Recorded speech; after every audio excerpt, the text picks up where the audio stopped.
Jean-Luc m'a demandé de venir présenter le projet de mon association qui s'appelle Pop Art. Et surtout, je vais pas...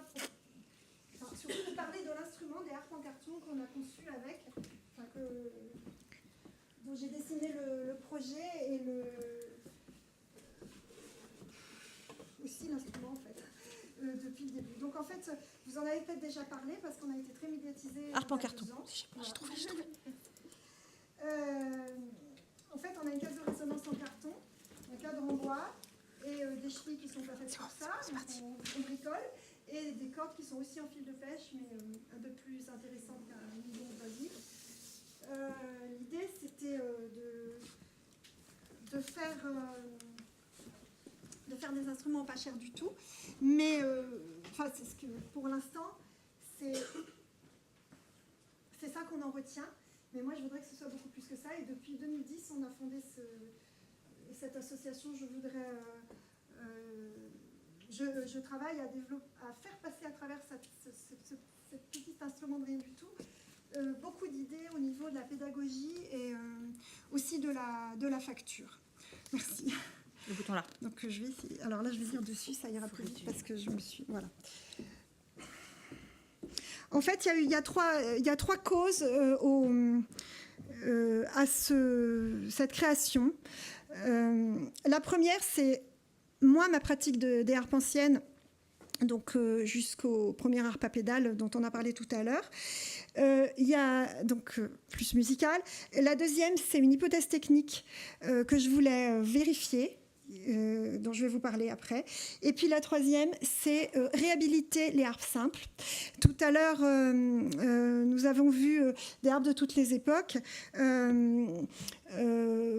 sous l'angle des pédales, mais ça va beaucoup plus loin que ça. Il y a pas que, évidemment, il n'y a pas que la harpe à pédale qui permettait d'être chromatique. La harpe est un instrument limité qui ne peut pas faire les demi-tons si on n'y adjoint pas des choses en plus. Ou sinon, les demi-tons avaient fait avec les doigts ou je ne sais quoi. Ou on fait un trafic d'accords comme j'ai fait.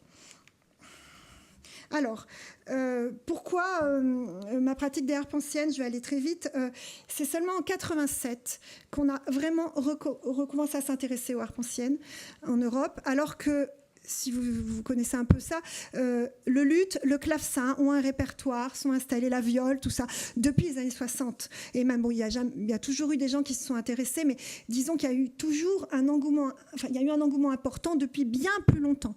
L'harpe, c'est un des derniers. Pourquoi ? Parce qu'en fait, le répertoire, on ne le connaît pas tant que ça, et il n'y en a pas beaucoup, du répertoire spécifique, contrairement à ce qu'on pourrait penser. Alors, quand on en est là, en fait, on est à... les luthiers, ils évoluent en même temps que nous, j'en ai un peu parlé tout à l'heure, mais pareil pour les harpes triples, c'est la même chose. Donc en fait, on est confronté à des découvertes et on essuie au pli un petit peu les plâtres en même temps quand on commence tout en même temps, toutes les recherches dans tous les domaines en même temps, ce qui était le cas il y a 30 ans. L'expression harpe ancienne s'est imposée, mais ça ne veut pas dire grand-chose en soi. En fait, quand on voit un instrument comme celui-ci ou quand on voit une grande harpe triple, la Barberini qu'on vous a montré tout à l'heure, ça n'a rien à voir. Il y a un monde entre les deux. Quand on voit une harpe de l'époque de Marie-Antoinette ou de Louis XV, il y a aussi un monde. Et pourtant, elles ont des points communs. Elles ont un point commun qui, pour moi, est absolument essentiel. C'est qu'elles ont les cordes très souples. On a parlé un petit peu tout à l'heure de la tension, on va y revenir. Et c'est ce qui a complètement changé depuis le 19e siècle et au cours du 20e siècle. Ce qui fait qu'en fait, quand on joue de l'art baroque, on peut assez facilement jouer au niveau technique seulement, parce qu'après, il faut voir l'approche musicale, des autres harpes historiques, même si elles ont des tailles et des manières de faire les demi-tons et des espacements même très différents. En fait, les harpes en carton, c'est un peu le produit de ça. Au début, je ne voulais pas du tout faire un instrument grand public, tout ça. C'était vraiment pour pallier au problème du harpion, en fait. Vous voyez, elles ont un peu la même taille, elles ont le même nombre de cordes. On peut les accorder de la même façon aussi. Mais je me disais, finalement... si le luthier ne faut pas des beaux harpions, ce n'est pas la peine de mettre 3 000 € dans une harpe. Donc, on va voir si on peut faire autrement. Alors, je vais passer très vite parce qu'on a vu tout à l'heure un certain nombre d'images Ah ben voilà un harpion du 19e, tiens. Donc d'image de harpe historique au fil des siècles. Donc vous voyez que c'est vraiment très différent. Ça, c'est des harpes à cordes croisées qui ne sont pas celles de Pleyel, mais qui se datent du début du 18e et du 17e siècle en Espagne. Pleyel n'avait pas réinventé ça. Donc là, David Sarf, on en a parlé beaucoup. L'harpe à crochet, on en a parlé beaucoup. Et puis ça, là, on a passé un moment dessus tout à l'heure. Voilà. Déjà, pour arriver à condenser tous ces instruments avec des histoires si différentes et des répertoires si différents et trouver les points communs, c'était déjà assez audacieux de ma part et je dois dire que je ne le regrette pas, mais j'ai quand même eu des sueurs froides quand même. J'ai cherché vraiment un soutien technique. Au début, je voulais faire des instruments pour mes élèves, en fait, pour débuter le toucher. Et la deuxième cause principale, c'est... une hypothèse technique sur le plan de corde. La harpe est devenue, comme vous l'avez vu toute la journée, et puis les harpistes le savent, un des instruments les plus complexes qui existent aujourd'hui par la mécanique. Même les harpes celtiques sont... Enfin, c'est pas aussi compliqué, mais il y a quand même les palettes, il y a plein de petites pièces mécaniques à mettre pour que ça fonctionne bien, que ce soit juste. Et en fait, les luthiers ont surtout travaillé là-dessus. Et puis, parce que tout simplement, ça ne convenait pas à tous les répertoires. On ne peut pas faire grand-chose sur un instrument diatonique, on est vite embêté. Et on a un petit peu oublié le principe de base de la harpe, d'où on est parti ce matin, si on veut, avec les harpes d'Afrique, qui est finalement pas grand-chose d'autre qu'un cadre avec des cordes tendues. Et d'un point de vue acoustique, en fait... mon hypothèse, c'était de dire que le plan de corde est plus important. Le dessin du plan de corde peut nous donner des indications fondamentales sur le son, avant même d'avoir sorti un seul outil et d'avoir imaginé même dans quel matériau je vais faire la harpe. C'est-à-dire qu'en fait... le calcul d'un plan de corde, c'est décider que pour telle fréquence, telle note que je voudrais, ici c'est un La grave, j'aurai telle longueur. Donc en fait, les calculs nous indiquent qu'on a une marge dans laquelle ça va être plus ou moins bien et on a une longueur minimale en dessous de laquelle ça ne va pas bien sonner. C'est tout simple. Mais ce n'est pas utilisé par le luthier pour des raisons simples, enfin en tout cas pas beaucoup. Je ne crois pas que ce soit utilisé par les facteurs de harpe moderne parce qu'ils n'en ont tout simplement pas besoin. Ils ne redessinent pas une harpe de zéro. Ils peuvent changer un peu la forme de la console, mais ils ne redessinent pas toute la harpe de zéro. Les gens qui ont besoin de ça, éventuellement, c'est les gens qui refont des harpes celtiques, notamment en Bretagne, c'est un instrument recréé. Vous savez, la harpe celtique bretonne, elle a 60 ans. Pas du tout les harpes celtiques celtes, enfin d'Irlande et tout ça, mais dès qu'on recrée un instrument de zéro, en fait, on a besoin de le dessiner et en général, les luthiers font ça de façon très empirique et à un moment, ils trouvent un truc qui fonctionne et ils le recopient, ils l'améliorent, ils travaillent, mais ils ne savent pas toujours pourquoi. Et en fait, j'ai appris ces calculs tout simplement avec Dario Pontiglia et Beat Wolf, justement, dont on a parlé déjà. Et je voulais voir si on pouvait faire abstraction de tout le reste, en fait. C'est-à-dire mettre des matériaux qui valaient rien, faire aucune lutherie et voir si ça pouvait sonner quand même, avec le but de mettre, si ça marchait, de mettre à disposition du public, on va y travailler bientôt dans l'association, une application qui puisse remettre ça un petit peu en ordre. Alors là, je ne vais pas détailler. Donc, c'est les deux modèles qu'on a faits. Et pour vous expliquer le fameux indice de travail qui est en jaune, le tout, c'est d'arriver à avoir une courbe le plus régulière possible, des graves à l'aigu,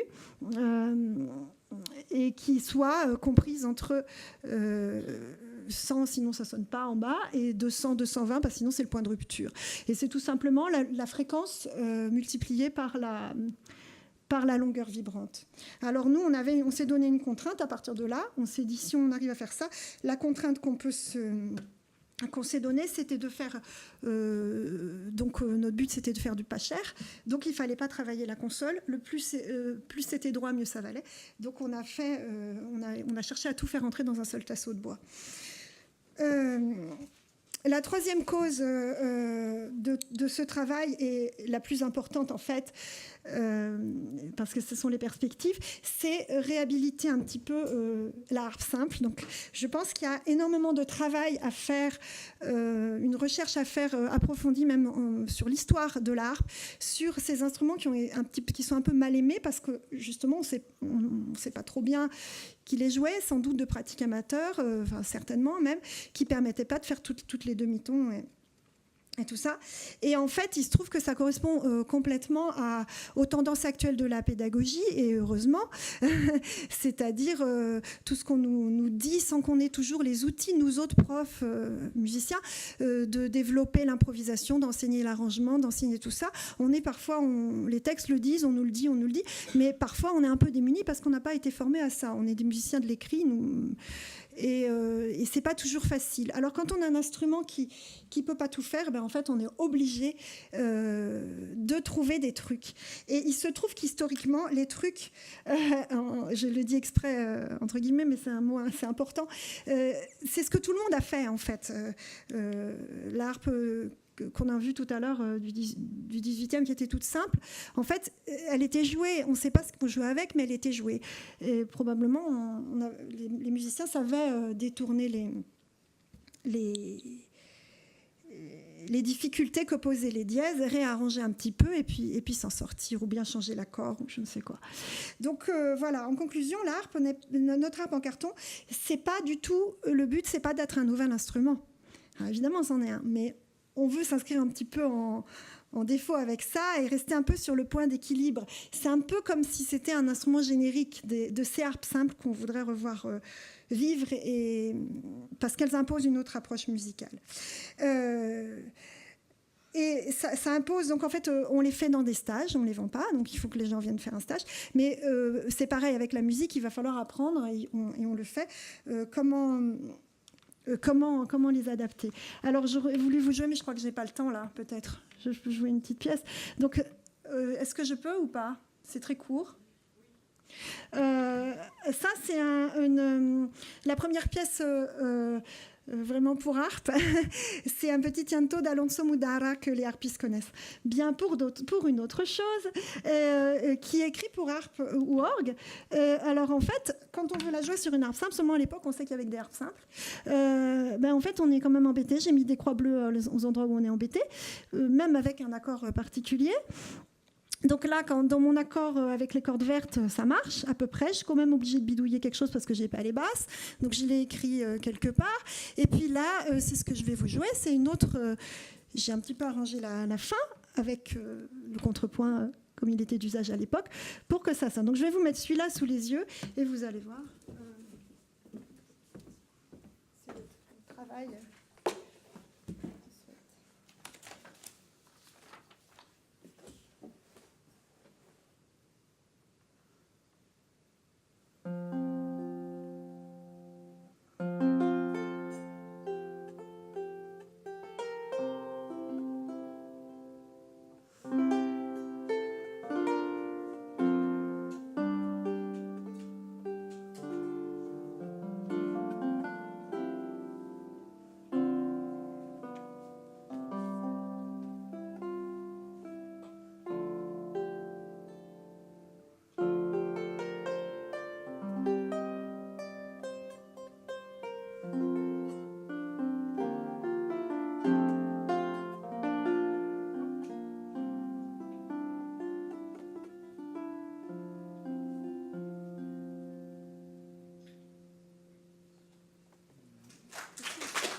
Je vous montre une dernière petite chose.